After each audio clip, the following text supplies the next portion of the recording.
नमस्ते, प्रणाम। शिव विवाह गीत लेकर आए हैं, सुनिए आपको कैसा लगता है कमेंट में बताइएगा।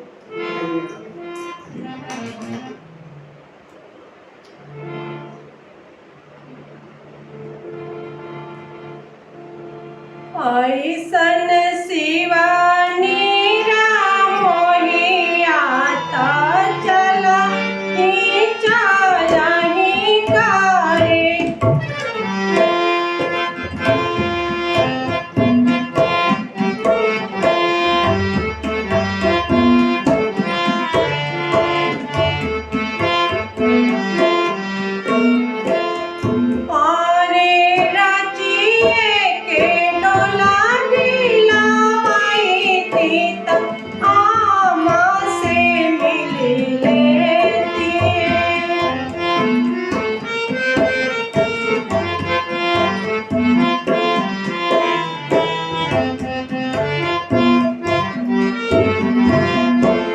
जनी मिलो ए गौरा जनी मिलो कोई हमसे जनी मिलो।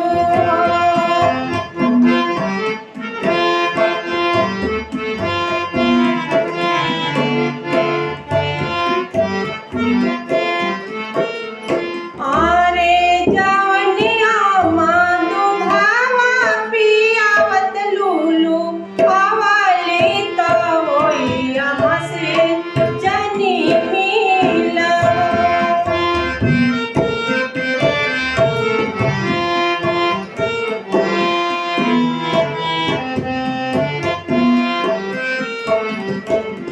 ऐसन शिवानी राम मोहि आता चला ही चला ही कारे।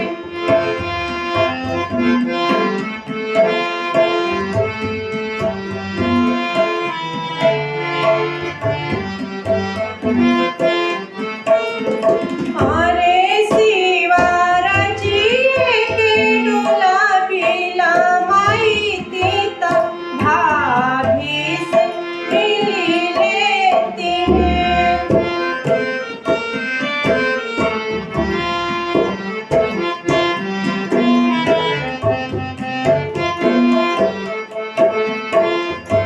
जनी मिलो ए गौरा जनी मिलो कोई भागी से जनी मिलो।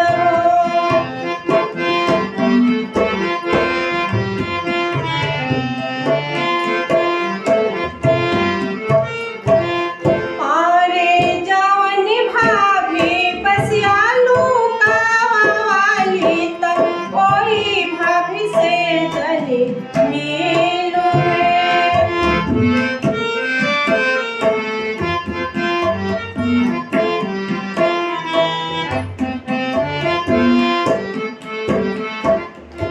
ऐसन शिवानी राम मोहि आता चला ही कारे।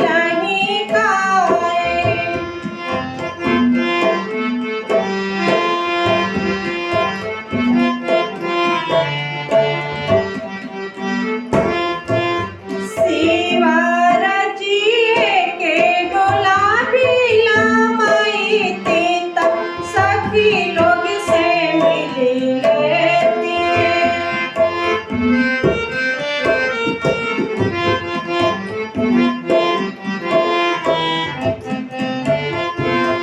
मिलले हुए गौरा मिलले हो कोई सखी से मिलले हो।